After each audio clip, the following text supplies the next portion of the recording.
हिंदी में यूपीएससी की तैयारी से संबंधित प्रोग्राम्स को देखने के लिए सब्सक्राइब करें study IQ IAS Hindi. Hello दोस्तों, आप सभी लोगों का मैं मनोज कुमार बहुत बहुत स्वागत करता हूं आपके अपने channel study IQ IAS Hindi पर। दोस्तों, आज मैं आप लोगों के साथ में एक महत्वपूर्ण मुद्दे पर चर्चा करने जा रहा हूं और मैं उम्मीद करता हूं कि ये आज की चर्चा आप लोगों के लिए बहुत ही उपयोगी सिद्ध होगी।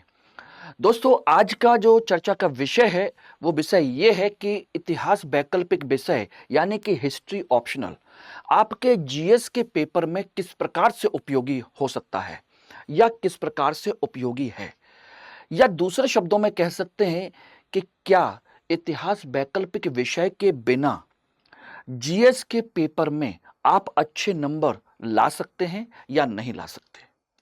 अभी आप लोग लगातार सुनते होंगे कि बहुत सारे जो सफल छात्र हैं, जो इंजीनियरिंग बैकग्राउंड के हैं, जिनका हिस्ट्री ऑप्शनल सब्जेक्ट नहीं रहा है, साइंस का सब्जेक्ट जिन्होंने लिया हुआ, वो इतिहास को इग्नोर करते हुए दिखाई देते हैं और वो अपने वैकल्पिक विषय में नंबर ज़्यादा ले आते हैं।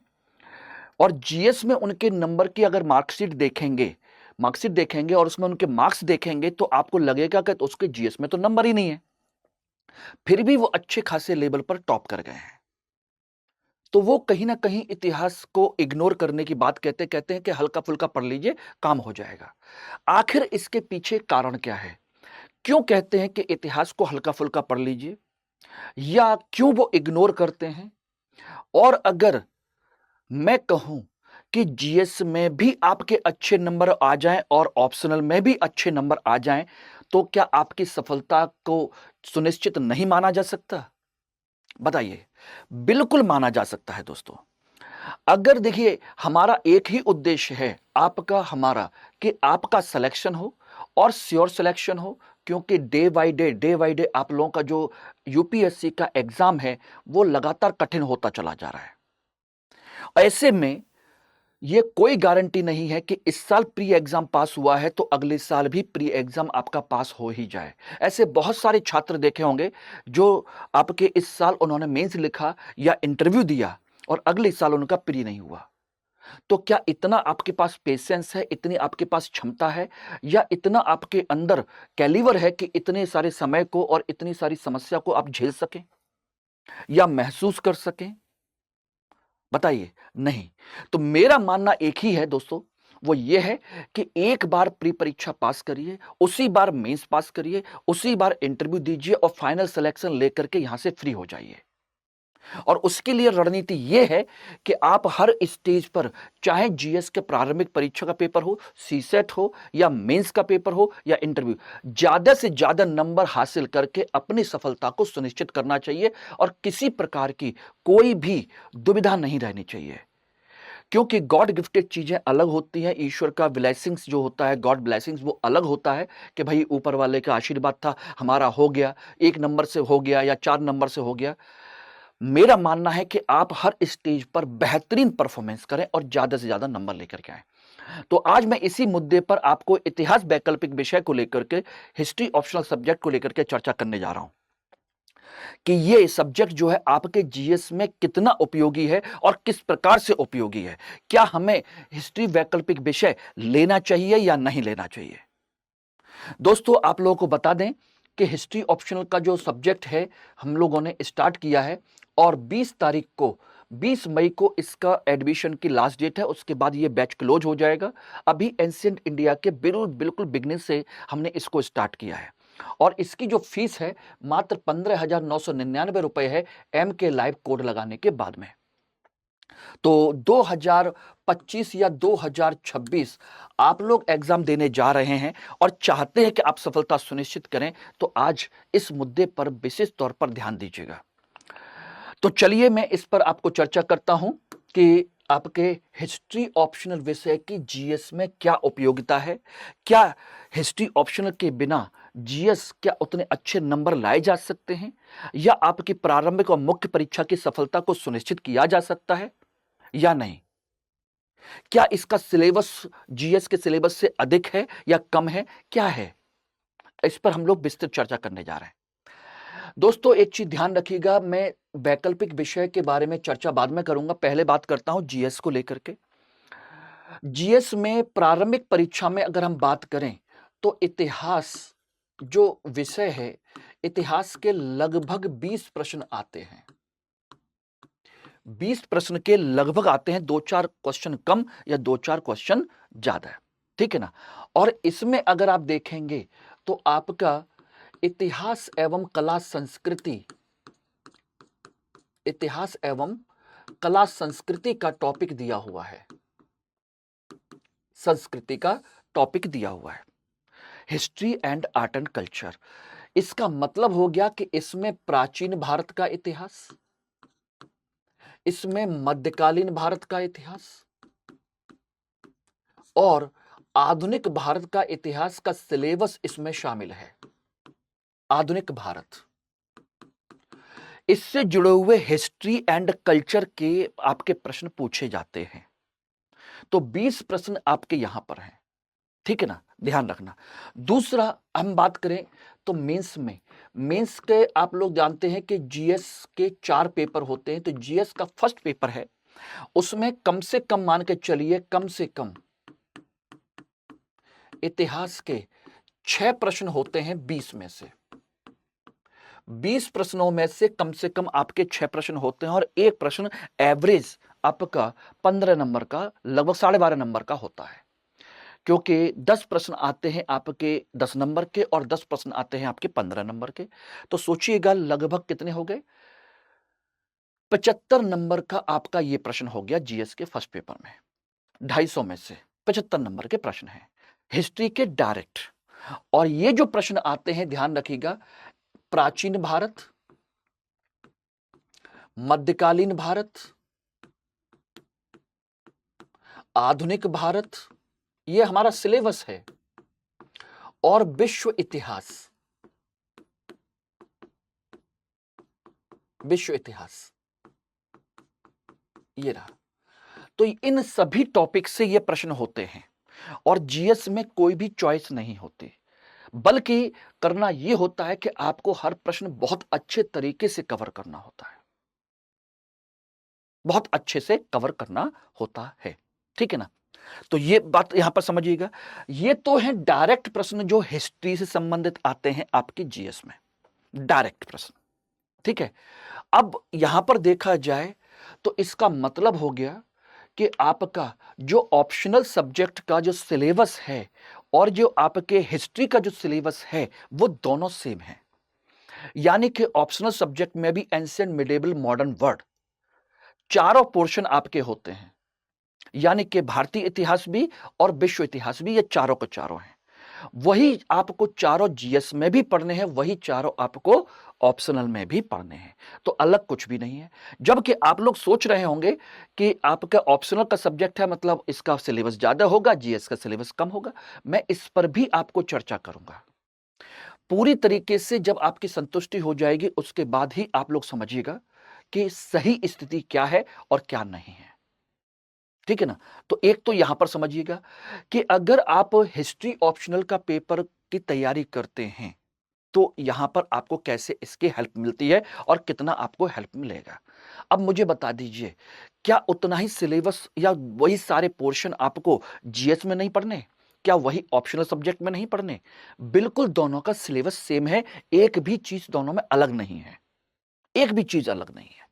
अब यहां पर दूसरी चीज देखिएगा, इनके अलावा हम बात करें जीएस का पेपर 2, तो जीएस का पेपर 2 हम जानते हैं पॉलिटी एंड गवर्नेंस और साथ के साथ इंटरनेशनल रिलेशन का होता है। तो यहां पर देखिएगा, क्या आप एक टॉपिक आता है जीएस में, आप देखेंगे तो संवैधानिक विकास,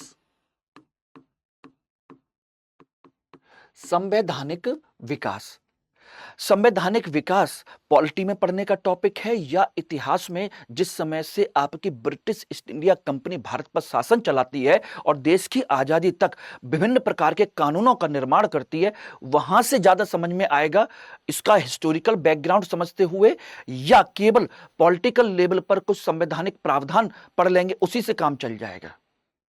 जबकि यही संवैधानिक विकास आपके जीएस में भी आ सकता है, प्री में भी आ सकता है और यहां जीएस के पॉलिटी वाले पेपर में भी आता है। सोचिए, यही टॉपिक आपके हिस्ट्री के मेंस में भी है और प्रारंभिक परीक्षा में भी है।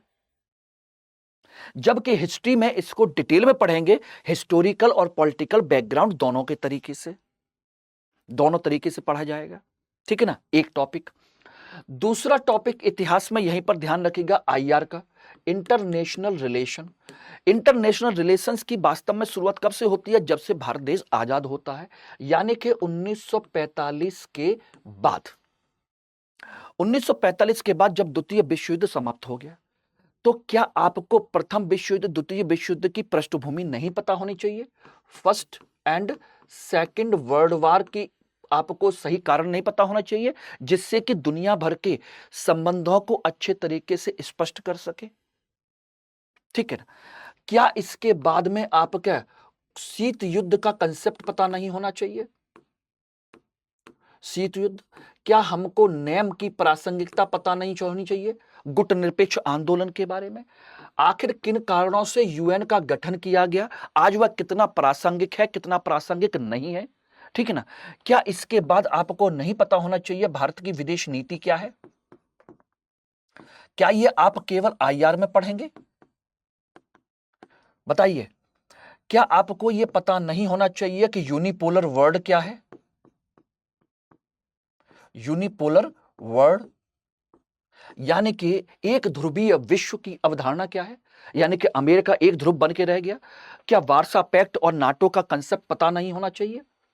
वार्सा या नाटो का गठन, यह आपको पता नहीं होना चाहिए दुनिया के आर्थिक संबंधों को स्पष्ट करने के लिए। और दोस्तों, जितने भी यहां टॉपिक लिख रहा हूं, ये सब आपके विश्व इतिहास के टॉपिक हैं ये रहे, और ये सब आपको जीएस में पढ़ना ही है। जीएस में सोचिएगा, इससे पहले वाले टॉपिक भी पढ़ने हैं, इसके बाद वाले टॉपिक भी पढ़ने हैं। तो ऐसा नहीं है कि आप यहां पर छूट जाएंगे, या विश्व इतिहास में सिलेबस ये दे रखा है कि केवल आप इंग्लैंड की औद्योगिक क्रांति पढ़ लीजिए, चीन की क्रांति पढ़ लीजिए, फ्रांसीसी क्रांति पढ़ लीजिए, रूसी क्रांति पढ़ लीजिए, प्रथम और दूसरी विश्व युद्ध पढ़ लीजिए। इतना ही सिलेबस तो नहीं है ना। सिलेबस विश्व इतिहास में पूरा है, और जब विश्व इतिहास पढ़ लेंगे तभी तो ये चीज समझ में आएंगे। उसके बाद ही आपको इंटरनेशनल रिलेशन का सही कंसेप्ट समझ में आएगा। इंटरनेशनल रिलेशन पढ़िए या इनको पढ़ लीजिए। तो सोचिए कि विश्व इतिहास जीएस में पढ़ करके आपको इतना यहां पर पहले से ही सपोर्ट मिल रहा है, तो इतना पढ़ने के बाद में आपको करना क्या है? सिर्फ और सिर्फ करंट में चलने वाले इंटरनेशनल रिलेशंस के संबंधों को समझना है, सिर्फ। बाकी ये सारे टॉपिक विश्व इतिहास के हैं। संवैधानिक विकास आपका आधुनिक भारत का है, संवैधानिक विकास पूरा का पूरा, ये जीएस के सेकंड पेपर का पूरा टॉपिक है। Is that clear? मैं जीएस के थर्ड पेपर में जबरदस्ती कोई चीज नहीं बताने जा रहा, और इसके देखिएगा कम से कम आपके 3 से 4 प्रश्न यहां से रहते हैं, और कम से कम 1 से 2 प्रश्न यहां से रहते हैं मेंस में। तो लगभग 6 प्रश्न आपके यहां से हो गए, 6 प्रश्न यहां से हो गए, तो 75 नंबर और 75 नंबर यानी कि 150 नंबर का पेपर तो इतिहास से सॉल्व हो गया, केवल हिस्ट्री से। ऐसा नहीं कि हिस्ट्री का केवल हम यहां पर उपयोग करेंगे, नहीं बेटा। हिस्ट्री पढ़ने से आपका ये पोर्शन प्रॉपरली तैयार हो रहा है, आपको इसको अलग से पढ़ने की जरूरत नहीं है। केवल और केवल करंट आईआर पढ़ जाओगे और हिस्ट्री में इस पोर्शन को पढ़ लिया है, वर्ल्ड हिस्ट्री में, तो आपको कुछ और करने की आवश्यकता ही नहीं होगी। किन कारणों से सोवियत संघ का विघटन हुआ, भारत और पाकिस्तान के संबंध, भारत और चीन के संबंध, भारत और नेपाल के संबंध आपके इतिहास के और आधुनिक भारत के संबंध भी हैं, बात समझे नहीं? और विश्व इतिहास के संबंध भी हैं। डिकोलोनाइजेशन, एक आपने पढ़ा होगा उपनिवेशवाद, और यहां भी उपनिवेशवाद, डिकोलोनाइजेशन। आखिर 1945 के बाद विश्व के अनेक देशों में उपनिवेशवाद के विरोध में कौन कौन से आंदोलन चले, कौन कौन से देश उभर के सामने आए, कौन कौन से देश आजाद हुए, ये सारे टॉपिक विश्व इतिहास के टॉपिक हैं, और यही आपको यहां पढ़ना है, यही आईआर में पढ़ना है। अब आपकी मर्जी है, आप यहां पढ़ें और इसको ना पढ़ें, लेकिन क्या गारंटी है कि आईआर पढ़ते समय 10 दिन के अंदर या 5 दिन के अंदर, 7 दिन के अंदर क्या ये सारे टॉपिक आप पढ़ पाएंगे, समझ पाएंगे? मैं ये नहीं कह रहा हूं कि टीचर पर मैं क्वेश्चन मार्क लगा रहा हूं कि उसको नहीं आता है जो आईआर पढ़ाएंगे।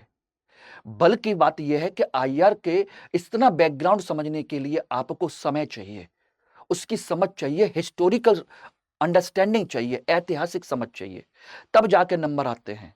और यही वजह है कि इतिहास जिन लोगों का वैकल्पिक विषय नहीं होता है या इतिहास को उतने लेवल पर नहीं पढ़े होते हैं, इसीलिए उनके जीएस के पेपर में मार्क्स देखे होंगे, जीएस के पेपर में नंबर कम आते हैं। यही कारण है क्योंकि उन्होंने उसके अंदर की अंडरस्टैंडिंग समझी ही नहीं है।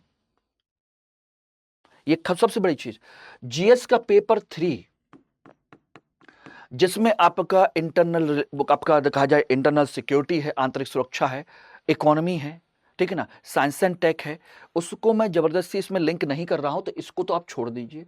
बात आती है जीएस का पेपर 4 जिसे हम क्या कहते हैं, एथिक्स। एथिक्स और एथिक्स के अंतर्गत आपने देखा होगा आपके टोटल 8 यूनिट हैं, 8 चैप्टर हैं, सही मायने में 8 यूनिट या 8 चैप्टर हैं। उनमें से आपकी 2 यूनिट यानी कि 2 चैप्टर जो हैं ये आपके किससे हैं, आपके कहा जाए कि थिंकर हैं, चिंतक, जो आपके भारतीय और विश्व इतिहास के चिंतक हैं, जो दार्शनिक हैं या एक बहुत बड़े विद्वान हैं, विद्वान, इनके नैतिक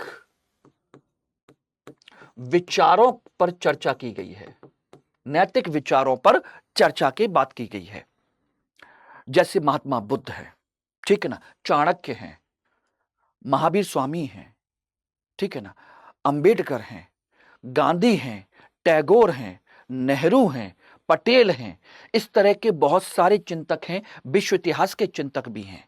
इसमें जैसे रूसो हैं, कांट है, मार्क्स हैं, इन लोगों ने अपने नैतिकता को लेकर के, एथिक्स को लेकर के अपने क्या विचार प्रस्तुत किए हैं या इनके विचारों में नैतिकता के कौन कौन से बिंदु शामिल किए गए हैं। एथिक्स में डायरेक्ट 2 यूनिट हैं और इनको समझने के लिए आपको खाली उनके केवल उतने ही विचार समझोगे तो बेटा वही कहानी होती है, ऊपर ऊपर से चीजों को समझ लिया, गहराई से नहीं समझ पाए, और जब गहराई से नहीं समझ पाते तो नंबर नहीं आते। अगर किसी के बारे में आपको प्रॉपर तरीके से कोई बात स्पष्ट तौर पर लिखनी है तो आपको उसकी समझ होनी चाहिए।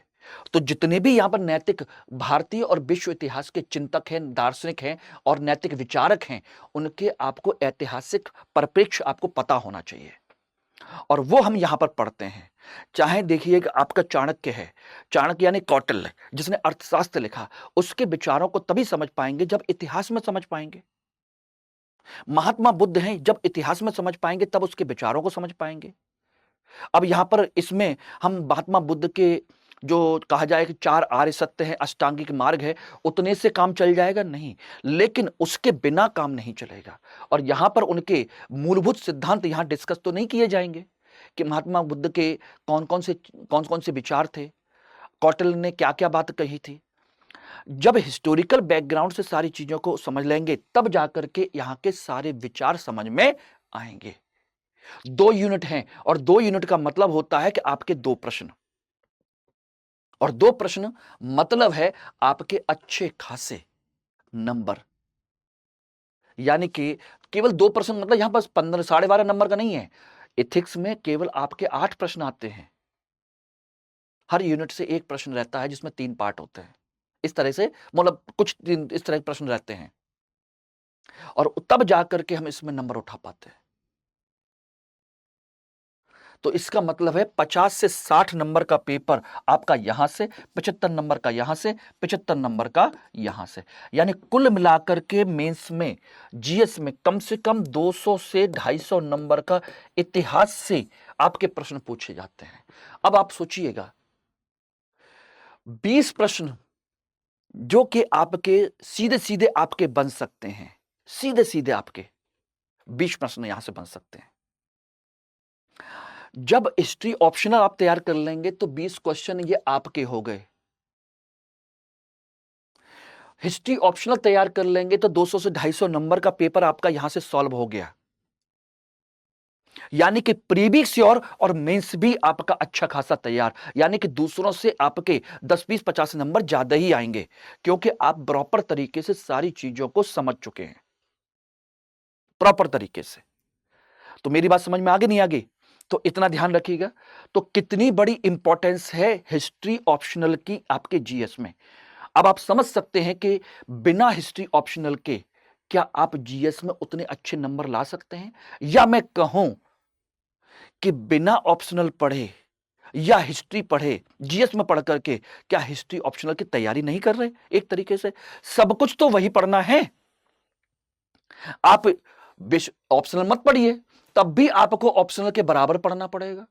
तो क्यों दूसरा एक सब्जेक्ट तैयार करना है? चाहे वो कोई भी सब्जेक्ट हो। हर सब्जेक्ट में आपको थिंकर मिलते हैं, हर सब्जेक्ट में आपको चिंतक मिलते हैं, लेकिन हिस्ट्री ऑप्शनल में आपको कोई चिंतक या कोई थिंकर नहीं मिलता। जो है वो आपके सिलेबस का हिस्सा है, सिलेबस का पार्ट है सिर्फ, और वो आपको जीएस में भी पढ़ना है। कौटिल्य के बारे में जीएस में भी पढ़ना है, महात्मा बुद्ध के बारे में जीएस में भी पढ़ना है, और वही सेम आपको हिस्ट्री ऑप्शनल पढ़ना है, यानी कि अलग से आपको कुछ नहीं करना। तो सोचिए, क्या आपको जीएस में आपको एक तरीके से 100% सफलता सुनिश्चित करने में हिस्ट्री ऑप्शनल की अपनी कोई भूमिका नहीं है? जब सिलेक्शन एक एक दो दो नंबर से होता हो, तो आप समझिएगा, एक एक दो दो नंबर से रह जाता हो, उनसे पूछिएगा, अरे पता नहीं हिस्ट्री के क्वेश्चन कहां से आए हैं, कैसे आए हैं। और जो क्वेश्चन पूछे जाते हैं वो लोगों के हिसाब से बनते नहीं है। तो ये तो मेरा आपका केवल जीएस के पेपर को लेकर के रह गया। अब यहीं पर देखिएगा, आपका निबंध का पेपर है। निबंध जो आते हैं आपके सामाजिक, राजनीतिक,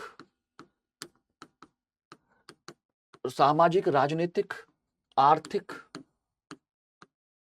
एक ये पक्ष रहता है, एक निबंध यहां से रहता है, 2 निबंध लिखने होते हैं, और एक होता है दार्शनिक पक्ष का, दार्शनिक पक्ष का, ठीक है ना। अब निबंध कोई भी लिखिए, चाहे सोशियो पॉलिटिकल इकोनॉमिक डायमेंशन से लिखिए, चाहे फिलोसफिकल डायमेंशन से, दोनों पक्ष आपको लिखने हैं। लेकिन देश में अल्टीमेट जो भी मुद्दा है, मुद्दे का कुछ ना कुछ पॉजिटिव और कुछ ना कुछ नेगेटिव डायमेंशन है ही। सकारात्मक और नकारात्मक डायमेंशन होता है। कोई भी मुद्दा हो, महिलाओं का मुद्दा हो, बच्चों का मुद्दा हो, या कोई भी मुद्दा हो, देश के विकास का मुद्दा हो, पॉजिटिव नेगेटिव डायमेंशन होता है। तो स्वाभाविक सी बात है, इसका एक ना एक पक्ष क्या होगा, इसका ऐतिहासिक पक्ष होता ही है।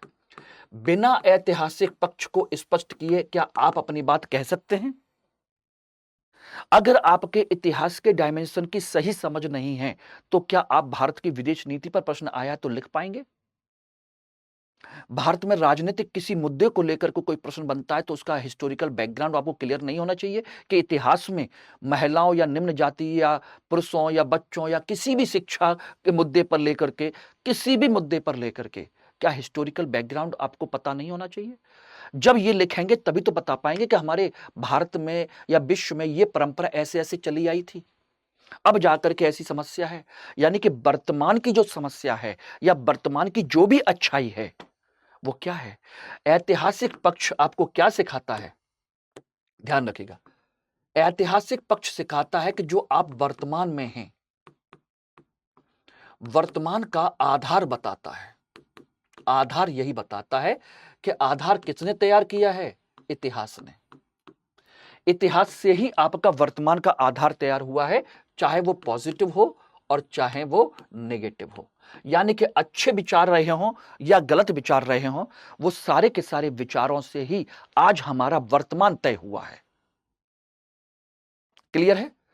तो आज अपनी पहचान करना चाहते हो सारी अच्छे तरीके से, तो आपको यहां पर ऐतिहासिक परिप्रेक्ष्य आपको क्लियर होना चाहिए। और यही वजह है कि यूपीएससी ने इतिहास और कला संस्कृति के विषय को आपके सिलेबस में शामिल किया है, इतिहास एवं कला संस्कृति के सिलेबस को। और जब इतना हो जाएगा तो यहीं पर सोचिएगा, आप वर्तमान में इन सब चीजों को क्यों पड़ताल कर रहे हो? क्योंकि इसी से आपकी भविष्य की दृष्टि तय होगी। भविष्य की दृष्टि यानी कि हम कह सकते हैं कि आपकी नीति तय होगी। नीति इसी से तय होती है। यानी कि भविष्य आपको कैसा बनाना है, उसके लिए वर्तमान को जानना जरूरी है, और वर्तमान को जानने के लिए आपको इतिहास का जानना जरूरी है। तो इतिहास वर्तमान का बोध कराता है, भविष्य के लिए एक दृष्टि देता है। यही वजह है कि यूपीएससी ने आपको सिलेबस में इस सेगमेंट को रखा है कि प्रत्येक प्रशासनिक अधिकारी को अपनी कला, अपनी इतिहास, अपनी संस्कृति की सही और स्पष्ट जानकारी होनी चाहिए। तभी जाकर के वर्तमान की सारी अच्छी बुरी चीजों को वो समझ पाएगा और उसी के आधार पर नीतियों का निर्धारण कर सकता है, नीतियों का निर्माण करेगा। आप लोग कल जाके क्या करोगे? अल्टीमेट आपको नीतियां ही तो बनानी है। कुछ समय के लिए प्रशासन आपको चलाना है, लेकिन वास्तव में जाकर के जब सचिवालय में पहुंच जाएंगे तो अलग अलग विभाग में जाकर के आपको क्या करना है? नीतियों का निर्माण करना है, जिससे कि देश का विकास किया जा सके। और नीतियों का निर्माण तभी हो सकता है दोस्त, जब आपको वर्तमान का और इतिहास का पूरा बोध हो। और यही वजह है कि यूपीएससी ने आपके सिलेबस में शामिल किया है। और जब ये सारी चीजें होंगी, इसीलिए निबंध कैसा होता है, यूपीएससी ने डाला है। निबंध आपके विचारों को जानने का साधन है। आपके विचार, आपके विचारों की क्रमबद्धता, ठीक है ना, आपके विचारों का प्रसार एवं विस्तार कितना है, ये देखना चाहते हैं। आपके विचारों के अंदर पॉजिटिव और नेगेटिव व्यूज जानना चाहते हैं। ये निबंध होता है। निबंध नॉलेज के लिए ही नहीं है, नॉलेज के साथ साथ आपके जो विचार हैं, आपके जो थॉट हैं, पॉजिटिव नेगेटिव, उनका सही सीक्वेंस, आपके प्रसार, यानी कि आपकी सोच कितनी विस्तृत है, कितने बड़े डायमेंशन में आप सोच पाते हैं, कितनी गहराई से सोच पाते हैं, आपके पॉजिटिव नेगेटिव सारे डायमेंशंस में वो चेक करते हैं। इसीलिए जब कोई मुद्दा उठाएंगे तो उस मुद्दे के आधार पर ही तो आप सब कुछ अपनी बात कह पाएंगे कि न्याय गरीबों तक पहुंचना चाहिए। यह निबंध का टॉपिक है जो मैंने 2005 में लिखा था। न्याय गरीबों तक पहुंचना चाहिए। मैंने शुरुआत ही यहीं से की। अगर वर्तमान समय में 21वीं सदी के प्रारंभ में यह प्रश्न बना हुआ है देश की आजादी के बाद से लेकर के अब तक कि न्याय गरीबों तक पहुंचना चाहिए, इसका मतलब न्याय गरीब तक अभी भी नहीं पहुंचा है। इसका मतलब है कुछ ना कुछ समस्याएं मौजूद है। अब ये समस्याएं मौजूद हैं तो बात आती है तीन। एक, क्यों पहुंचना चाहिए, क्या जरूरत है उस व्यक्ति को न्याय तक पहुंचने की या न्याय उपलब्ध कराने की, और दूसरा, अभी तक नहीं पहुंचा तो क्यों नहीं पहुंचा, और न्याय पहुंच करके आगे इसका फायदा क्या मिलेगा, कैसे पहुंचाया जा सकता है। तो इतने 3-4 डायमेंशन। तो इसका मतलब अब तक न्याय क्यों नहीं पहुंचा और क्यों पहुंचना चाहिए। तो इसके लिए क्या चाहिए आपको, ऐतिहासिक पर्पस से सारी चीजों को। तो गरीब, और गरीब का मतलब क्या होता है, सामाजिक रूप से, आर्थिक रूप से या सांस्कृतिक रूप से गरीब, ग्रामीण स्तर पर गरीब या शहरी स्तर पर गरीब, गरीब महिलाएं या गरीब पुरुष, कौन गरीब, किसे गरीब माना जाए। और न्याय का मतलब क्या होता है, सामाजिक न्याय, आर्थिक न्याय, राजनीतिक न्याय, कौन सा न्याय। तो जब इतने सारे डायमेंशन खुलते हैं तभी जाकर के ये सारी चीजें होती हैं। और ये सारी की सारी चीजें स्पष्ट तौर पर तब आती हैं जब इतिहास में आप सारे पक्षों को जान पाते हैं। इतिहास में ही जो आपके विभिन्न प्रकार के जो नैतिक विचारक हैं वो अपनी बात कहते हैं न्याय की, वो बात कहते हैं आपके अपने विचारों की, अभिव्यक्ति की, सारी चीजों को वो कहते हैं। और उनकी कोटेशन ही तो लिखनी है कि महात्मा बुद्ध ने क्या कहा था, महात्मा गांधी ने क्या कहा था, अंबेडकर ने क्या कहा था, तिलक ने क्या कहा था, मनमोहन मालवीय ने क्या कहा था, या किसने अच्छी अच्छी क्या क्या बातें कही थी, उन्हीं को कोट करते हुए अपनी बात को कहते चले जाना है। इसलिए यहां पर इतिहास बहुत जरूरी है, इतिहास बोध बहुत जरूरी है। अब आप समझिए या मत समझिए, मैंने आपको बता दिया। यानी कि अगर आपको रियली में यूपीएससी के जीएस में बहुत अच्छे नंबर लेकर के आने हैं तो मेरा मानना है कि आपको हिस्ट्री ऑप्शनल सब्जेक्ट चूज कर लेना चाहिए। मैं अन्य सब्जेक्ट की कोई बुराई नहीं कर रहा हूं कि क्या कमी है क्या अच्छाई है उनमें, और रही बात सिलेबस से लेकर के सारी चीजों को लेकर के, तो वो भी मैं आपको भी डिस्कस करता हूं कि क्या इससे फायदा मिलेगा, कितना बड़ा सिलेबस है, क्या वास्तव में जीएस के सिलेबस से ज्यादा सिलेबस है, क्या है, उसको भी मैं डिस्कस करता हूं। लेकिन उससे पहले मैं आप लोगों को जो स्पष्ट जानकारी वो बता देता हूं कि आप में से यदि हिस्ट्री ऑप्शनल की क्लास ज्वाइन करना चाहते हैं और समय है 2025 और 2026 को ज्वाइन करना चाहते हैं और सिलेक्शन लेना चाहते हैं और चाहते हैं कि इसमें आपको 300 से ज्यादा नंबर लेकर के आए, तो मैं 300 से ज्यादा नंबर दिलवाने के लिए आपको एश्योर करता हूं, अपने ऊपर जिम्मेदारी लेता हूं कि इसमें 300 से ज्यादा नंबर आएंगे और आपका प्लस जीएस में आपकी श्योरिटी रहेगी कि जीएस में श्योरिटी रहेगी कि आपके बेहतरीन नंबर 50% से ऊपर आए इन टॉपिक्स में। ये मेरी अपनी एश्योरेंस है आप लोगों के लिए। तो आप अभी भी इसमें 20 मई से बैच का एडमिशन क्लोज हो रहा है, तो अभी आप ज्वाइन कर सकते हैं। 6 तारीख से बैच हुआ है, जस्ट इंट्रोडक्शन हुआ है, जस्ट इंट्रोडक्शन। मंडे से प्रॉपर पहला चैप्टर, पहला टॉपिक आपका स्टार्ट होने वाला है। तो अभी भी देर नहीं हुई है, क्योंकि जितना समय गुजरेगा फिर बेटा उतनी ही आपको समस्या आएगी, ध्यान रखना। और ये एडमिशन अभी मात्र आपको 15,999 रुपए मिल जाएगा। इसके लिए आपको मेरा कोड, यानी कि मेरा ही ऑप्शन है, मेरे कोड के थ्रू लगाएंगे तो ये डिस्काउंट आप लोगों को मिल जाएगा 15,999 रुपए में, ठीक है ना। इसमें आपको वो सारी चीजें मिलेंगी जो आपके लिए जरूरी है। जैसे मैं आपको इसमें क्या क्या प्रोवाइड करा रहा हूं, ध्यान रखिएगा, बहुत इंपॉर्टेंट चीजें हैं जो आपको समझनी चाहिए। देखिए, लगभग 5 से 6 महीने की ये क्लासेस रहेंगी, लगभग 450 से ज्यादा घंटे की क्लास होंगी, 450 प्लस आवर्स की क्लास, ठीक है ना, ये है।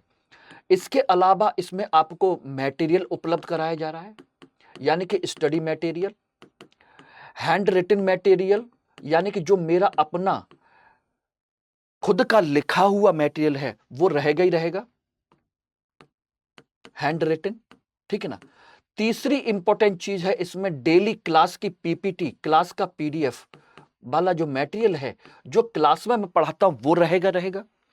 तीसरा, आपकी मैप की एक क्वेश्चन मैप का आता है, क्वेश्चन नंबर 1, उस मैप का आपकी एक सेपरेट क्लास होगी, इसमें सेपरेट क्लासेस इसमें कंडक्ट की गई हैं। इसके अलावा सोचिएगा, आपको डेली आंसर राइटिंग आपको कराया जा रहा है, वीकली टेस्ट रहेगा ही रहेगा, साथ के साथ आपका फुल लेंथ टेस्ट भी रहेंगे, फुल लेंथ टेस्ट रहेंगे। ये सारी चीजें इसमें शामिल हैं, एवरीथिंग, यानी कि टेस्ट सीरीज भी है, डेली आंसर राइटिंग भी है, वीकली टेस्ट भी है। मटेरियल 3 तरह का है, प्रिंटेड मटेरियल जो रीडिंग मटेरियल है, हैंड रिटन मटेरियल जो मैंने अपने से अपना हैंड रिटन बनाया हुआ है वो आपके लिए अलग से, ठीक है ना। और इसके अलावा क्लास पीडीएफ रहेगी वो अलग से। अब इसके अलावा और चीजें जो जानना चाहते हैं जो मैं आपको प्रोवाइड करा रहा हूं इसमें, वो है आपका, ध्यान रखना, मॉडल क्वेश्चंस, हर टॉपिक से लेकर के आपके मॉडल क्वेश्चन, सारे जितने एक्सपेक्टेड क्वेश्चन बन सकते हैं उसको आपको प्रोवाइड कराना, प्लस पिछले 20 वर्षों के, 20 वर्षों, कम से कम 20 वर्षों के प्रीवियस ईयर के क्वेश्चंस, इनकी प्रैक्टिस करवा देना, यानी कुछ भी छूटना नहीं है। ये सब कुछ आपके इस क्लास में मौजूद रहेगा। तब जाकर के जब इतना कंप्लीट कर लेंगे, सोचिए, ये मैं सब कुछ क्लास के साथ करवाऊंगा। मंडे टू फ्राइडे क्लास चलती है, सैटरडे संडे आप रिवीजन करिए, पढ़िए, आप तैयारी करिए, बाकी कुछ नहीं करना है, आराम से सब कुछ होगा। और दोपहर में 1 बजे क्लास चलती है, यानी कि आपके जीएस का टाइम भी इसमें क्लॉट नहीं होता, आराम से इसमें क्लास कर सकते हैं, ठीक है। तो ये ध्यान रखिएगा, 20 मई से पहले, अभी आप जितना जल्दी एडमिशन ले लेंगे, जितना ज्यादा लेट करेंगे आपको उतनी प्रॉब्लम आएगी बेटा। और ये आप अपने मेरे साथ जुड़ेंगे पर्सनल, मेरे गाइडेंस के साथ में, तो आपको इसमें पूरी गाइडेंस जीएस के साथ भी मिलेगी और ऑप्शनल के साथ भी मिलेगी, तो उसमें डिले मत कीजिएगा। अब इसमें बाकी कोई भी चीज है तो आप मुझे यहां पर मुझे कांटेक्ट कर सकते हैं। ये मेरा टेलीग्राम है, ये इंस्टाग्राम है, ये मेल आईडी है, और इस कोड को लगाना मत भूलिएगा। आप चाहते हैं कि मैं पर्सनल कांटेक्ट करें तो इस पर मुझे कांटेक्ट भी कर सकते हैं।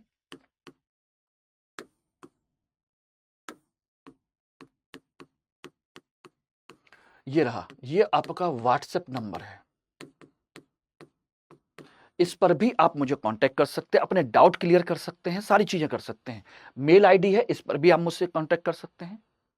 ठीक है ना, ध्यान रखना, ये टेलीग्राम का बार कोड है। तो आप मुझे पर्सनली आप जुड़िए, पर्सनल गाइडेंस लीजिए और उसके बाद तैयारी कीजिए।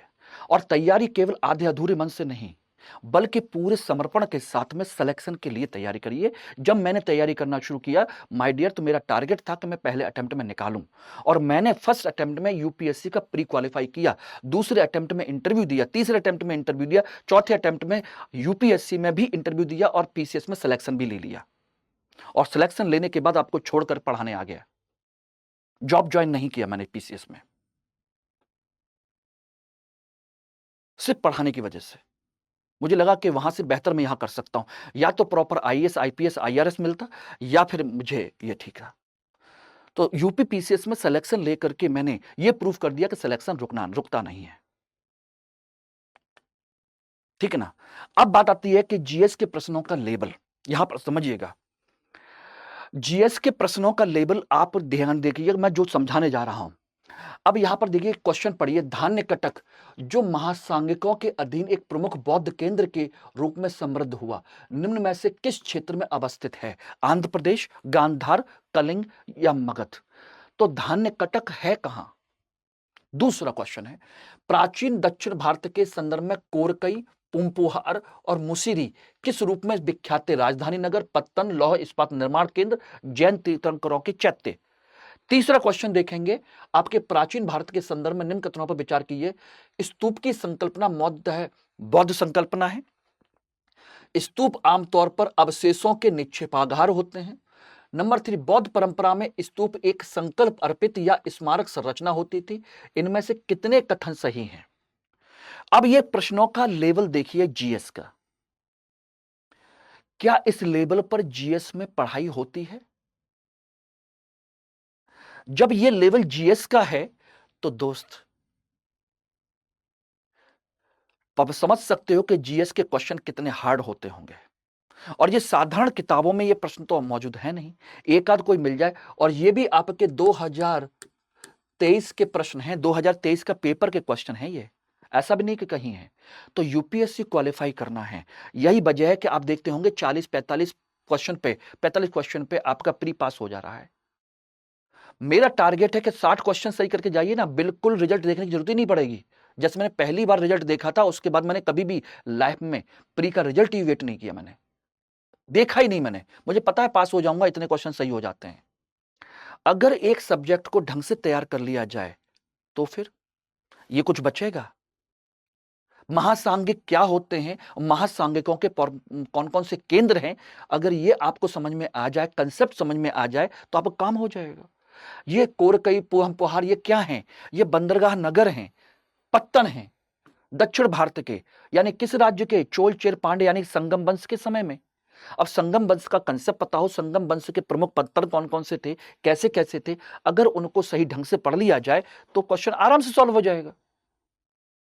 उसी तरीके से स्तूप, अब स्तूप के बारे में यह दिखाई देता है कि कौन सा स्तूप कहां मिला है, अशोक ने कितने स्तूप बनवाए, किसने तोड़वाए, और कौन कौन सा स्तूप कहां कहां है। लेकिन स्तूप की संरचना क्या है, स्तूप किस प्रकार से बनाए जाते हैं, स्तूप के उद्देश्य क्या होते हैं, यह आपके गहराई से पढ़ने के बाद आता है। तो यह तभी सही होगा जब आप उसके कंसेप्ट को समझ लेंगे। एक चीज तो समझ लीजिएगा कि जीएस के प्रश्नों का उत्तर, ध्यान रखने प्रश्न जो है स्तर, ये आपके ऑप्शनल के पेपर से, ऑप्शनल से ज्यादा कठिन आते हैं, जबकि ऑप्शनल का लेवल थोड़ा डाउन है। यानी कि डे बाय डे ये क्वेश्चन कठिन होते जा रहा है। क्यों कठिन होते जा रहे हैं? क्योंकि आसान चीजें पूछ पूछ करके पिछले 20-25 सालों में, 30 सालों में सारे क्वेश्चन तो खत्म हो गए। अब यूपीएससी क्या पूछेगी, उसके अंदर गहराई में जाकर के चीजें पूछ रही है, क्योंकि साधारण प्रश्न पूछ पूछ के सारे क्वेश्चन खत्म हो गए। अब कितना रिपीट करेगी यूपीएससी, संभव ही नहीं है। ठीक है ना। अब देखिए मेंस के क्वेश्चन, स्पष्ट करें मध्यकालीन भारतीय मंदिरों की मूर्तिकला उस दौर के सामाजिक जीवन का प्रतिनिधित्व करती है। तो मूर्तिकला सामाजिक जीवन पर क्या प्रकाश डालती है? हम मूर्तिकला में क्या पढ़ते हैं? अगर कला संस्कृति में पढ़ा जाए तो मूर्ति कला में पढ़ते हैं कि मूर्ति कला किस किस काल में कब कब कौन कौन से रूप में विकसित हुई, कौन कौन से प्रकार हुए, गांधार मूर्ति कला, अमरावती मूर्ति कला, मथुरा मूर्ति कला, ठीक है ना, या कहा जाए कि दक्षिण भारत की मूर्ति कला, ठीक है, या कह लीजिए सारनाथ की मूर्ति कला। तो मूर्ति कला के बारे में, लेकिन मूर्ति कला का सामाजिक जीवन पर क्या प्रभाव है, ये तो ऑप्शनल का पेपर है, जीएस में कौन पढ़ता है, ठीक है ना। औपनिवेशिक भारत के 18वीं शताब्दी के मध्य से क्यों अकाल पड़ने में अचानक वृद्धि देखने को मिलती है, कारण बताएं। आखिर अचानक अकाल क्यों पड़ते हैं? क्या आपको जीएस में ये इस तरह की चीजें पढ़ाई जाती हैं, पढ़ते हैं? नहीं, वहां तो क्या पढ़ाया जाता है कि हाँ भाई बंगाल को जीत लिया, मैसूर को जीत लिया, मराठों को जीत लिया, पंजाब को जीत लिया, उन्होंने अपना एक भू राजस्व प्रणाली बना दी, ठीक है ना, धन का निष्कासन का सिद्धांत दे दिया, रेलवे का विकास कर लिया। अचानक वृद्धि क्यों दिखाई देती है? यह एनालिटिकल क्वेश्चन है और ये ऑप्शनल के क्वेश्चन है, जीएस के साधारण क्वेश्चन नहीं है। इसका मतलब इनके क्वेश्चन का लेवल देखिए क्या हो चुका है, और ये 2023 के प्रश्न है ये भी। अगर आपको इस तरह के प्रश्न करने हैं तो आपको इतिहास वैकल्पिक विषय की ओर जाना पड़ेगा। भारतीय परंपरा और संस्कृति में गुप्तकाल और चोलकाल का योगदान, यानी कि दोनों का एक साथ कैसे क्या योगदान है, दोनों को मिलाकर के लिख पाएंगे? जीएस में दोनों को मिलाकर के पढ़ाया जाता है कभी? भारतीय परंपरा और संस्कृति में कला संस्कृति पढ़ाई जाती है, अलग अलग टॉपिक पढ़ाए जाते हैं, कैसे करेंगे इसको? भारतीय मिथक कला और वास्तुकला में सिंह और वृषभ की आकृतियों के महत्व पर चर्चा कीजिए। ये ऑप्शनल के क्वेश्चन है, ये सब देखिए, ये सब आपके 2023 के जीएस के पेपर में आए हुए हैं। जीएस के पेपर फर्स्ट में हिस्ट्री के क्वेश्चंस हैं, हिस्ट्री के क्वेश्चंस हैं, ऑप्शनल के नहीं है। अब इनमें इस तरह के प्रश्न देख करके अच्छे खासे इंजीनियर डॉक्टर भी शर्मा जाएंगे, वो करेंगे इतने के लिए हम मेहनत नहीं करेंगे, इससे बढ़िया हम पॉलिटी पढ़ लेंगे, इससे बढ़िया हम मैथमेटिक्स का अपना सब्जेक्ट रख लेंगे, या केमिस्ट्री सब्जेक्ट रख लेंगे, या फिजिक्स पढ़ लेंगे, इलेक्ट्रिकल्स पढ़ लेंगे। बोले कि इतनी गहराई में कौन पढ़ेगा, उनको समझ में आता ही नहीं। इतना समझ में आता तो वो इंजीनियरिंग क्यों करते? वो तो आर्ट साइड से हिस्ट्री से एमए ना कर लेते, हिस्ट्री से पीएचडी ना कर लेते, जीआरएफ नेट क्वालिफाई ना कर लेते, अगर इतना ही पढ़ना होता। इसलिए वो यहां पर इग्नोर मारते हैं, इग्नोर मारते तो नंबर नहीं आते। और आप लोगों को फिर क्या समझाया जाता है? अरे स्पेक्ट्रम पढ़ लो काम चल जाएगा, एनसीईआरटी आर्ट एंड कल्चर वाली किताब पढ़ लो, उससे क्या होना है? वो सब पढ़ रहे हैं, लेकिन यहां से नंबर उठाने हैं तो आपको समझ लीजिए, नंबर उठाने हैं तो समझ लीजिए माय डियर। अब आपको मैंने हल्का सा हिंट कर दिया है कि यदि आपको जीएस में नंबर उठाने हैं तो इतिहास वैकल्पिक विषय की ओर आ जाइए। मैं श्योर कर रहा हूं कि ये सारे क्वेश्चन सॉल्व होंगे और बहुत अच्छे सॉल्व होंगे। देखिए पॉलिटी आप ऐसे भी कर ले जाएंगे, उसके लिए पॉलिटिकल साइंस अलग से सब्जेक्ट पढ़ने की जरूरत नहीं है। आईआर आप सिंपल से कर ले जाएंगे इसके माध्यम से, बहुत करंट ही आता है आईआर में, ठीक है ना।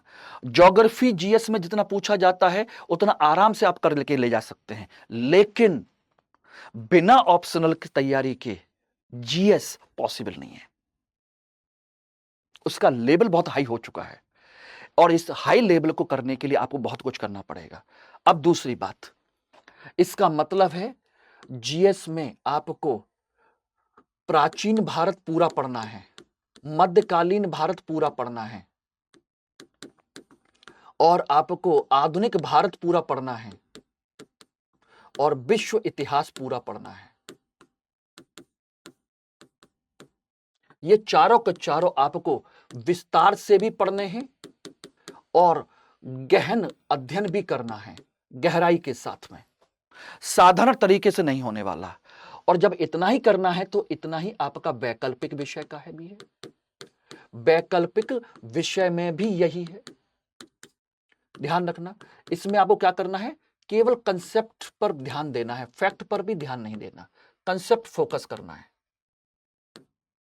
कंसेप्चुअली फोकस करना है। यानी कंसेप्ट ध्यान दीजिए, क्यों कैसे क्या हुआ, उतने में आपका सारा चीज है। यानी ये और ये दोनों सेम हैं, अब आप वैकल्पिक विषय मत पढ़िए, तब भी आपको उतने ही लेवल पर पढ़ना पड़ेगा, और छोड़ के जाओगे सिलेक्शन पर कहीं ना कहीं क्वेश्चन मार्क लग जाएगा, कहीं कुछ गड़बड़ हुआ तो फिर आप जानिए। अब आप कोई भी सब्जेक्ट ले लीजिए, इतिहास उतना ही पढ़ना है जितना ऑप्शनल में पढ़ना है। कोई सिलेबस कम नहीं है जीएस का, कोई सिलेबस कम नहीं है, ये ध्यान रखना। उतनी गहराई, उतना ही विश्लेषण, उतना ही सब कुछ चाहिए उसको। और जब उतना ही करना है और इतना ज्यादा जीएस में उपयोगिता है, तो फिर हम ऑप्शनल सब्जेक्ट क्यों ना पढ़ें? उतना ही करना है, और बहुत कंसेप्चुअली है, फैक्ट नहीं है इसमें। अब दूसरी चीज यहां पर ध्यान रखिएगा कि सिलेबस किसका ज्यादा है, तो ध्यान रखना यहां पर आपके फैक्ट भी पूछे जाते हैं और यहां कंसेप्ट भी पूछा जाता है, दोनों आते हैं इस पूरे पोर्शन में। जीएस में फैक्चुअल भी आता है, कंसेप्चुअल भी, और इसमें केवल ओनली कंसेप्ट आता है, ओनली कंसेप्ट, फैक्ट आता ही नहीं है। केवल मेन टॉपिक पढ़ने होते हैं, सारे टॉपिक भी नहीं पढ़ने, सारे टॉपिक भी नहीं पढ़ने। ध्यान रखना ऑप्शनल विषय में केवल ध्यान रखना प्राचीन भारत का इतिहास, प्राचीन इतिहास केवल आपको 1/3 सिलेबस करना है, 1/3 भाग तैयार करना है, सिर्फ 1/3 पोर्शन, क्योंकि एक क्वेश्चन मैप का आता है, उसके अलावा एक प्रश्न पढ़ना है। तो पाषाण काल से लेकर के मौर्य काल तक पढ़ जाओगे, या मौर्य काल से पहले बुद्ध युग तक पढ़ जाओगे, तो भी आपका वैकल्पिक विषय तैयार। लेकिन जीएस के लिए पूरा पढ़ना है, जबकि यहां पर केवल 1/3 पोर्शन पढ़ना है। और मध्यकाल पूरा पढ़ जाइए, मध्यकाल पूरा। उसी तरीके से आपका आधुनिक काल, आधुनिक काल केवल आधा पोर्शन पढ़ना है, आधा भाग, यानी कि या तो 1857 से पहले पढ़ जाइए या 1857 के बाद का पढ़ जाइए। क्वेश्चन 2 करने हैं, सिर्फ केवल क्वेश्चन 2 करने हैं, ठीक है ना। और विश्व इतिहास पूरा पढ़ जाइए, पूरा, ये रहा, ये भी पूरा। तो अब बताइए, यहां से आपको केवल 5 प्रश्न करने हैं और यहां से आपको 5 प्रश्न करने हैं, ठीक है ना। और इसमें भी बता दूं, प्राचीन काल से आपके 2 और मध्यकाल से आपके 3, उसी तरीके से आधुनिक काल से 2 और विश्व इतिहास से 3 प्रश्न, इतने करने हैं। ये रहा आपका सिलेबस। तो सोचिए कि आपके जीएस से आपका सिलेबस, ऑप्शनल का सिलेबस आधा है, यानी कि केवल 1/3 एंशिएंट इंडिया पढ़ना है और आधा मॉडर्न इंडिया पढ़ना है। बाकी पढ़ना है तो जीएस के हिसाब से पढ़ जाइए, तो आपका ये भी तैयार। यानी कि अगर इसको जीएस के हिसाब से पूरा पढ़ गए, ये रहा फैक्ट और कंसेप्ट, तो आपका ना ये बचा और ना ये बचा। अब बताइए सिलेबस किसका ज्यादा है? आप लोग ऑप्शनल से ज्यादा ही पढ़ते हैं, बस अंतर क्या है कि लोगों ने एक भ्रम फैला रखा है, लोगों ने एक भ्रम फैला रखा है इस चीज को लेकर के कि ऑप्शनल का सिलेबस ज्यादा होता है, इतिहास में सिलेबस ज्यादा नहीं है। इतिहास का, जीएस का सिलेबस ज्यादा है, ऑप्शनल का सिलेबस कम है। अब आपकी मर्जी है, जितना चाहे उतना पढ़िए, नहीं पढ़ोगे तो भी उतना पढ़ोगे। अगर ऑप्शनल सब्जेक्ट नहीं लेते हैं तब भी उतना ही जीएस की हिस्ट्री पढ़ना पड़ेगा। और हो सकता है कि अगर हल्के लेवल का पढ़ा तो क्वेश्चन नहीं आएंगे, और अच्छे लेवल पर पढ़ना चाहते हो तो पूरा पढ़ना पड़ेगा। आपकी मर्जी है, क्या श्योरिटी चाहते हो? Pre sure, pure pre sure हो, मेंस में आपके 200-250 नंबर का पेपर बिल्कुल श्योर हो जाए और ऑप्शनल में भी श्योर हो जाए, तो एक ही चीज से 3 शिकार करिए ना, पूरा निबंध, पूरा जीएस और पूरा प्रारंभिक परीक्षा। ध्यान रखिएगा, 300 नंबर से ज्यादा दिलवाने की ऑप्शनल सब्जेक्ट में गारंटी मैं लेता हूं। बस जितना कहूं उतना आप करते जाइए, उस तरीके से करते जाइए। जब मैं आपके 61% ला सकता हूं तो आप लोग भी ला सकते हैं, ठीक है ना। क्लियर? तो इतना ध्यान रखिए। बाकी कोई भी चीज हो तो मुझे यहां पर कांटेक्ट कर लीजिएगा।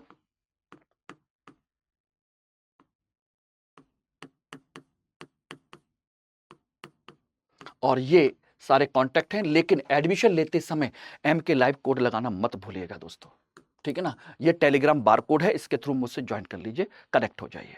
Thank you very much. Hindi में यूपीएससी की तैयारी से संबंधित प्रोग्राम्स को देखने के लिए सब्सक्राइब करें स्टडी IQ IAS हिंदी।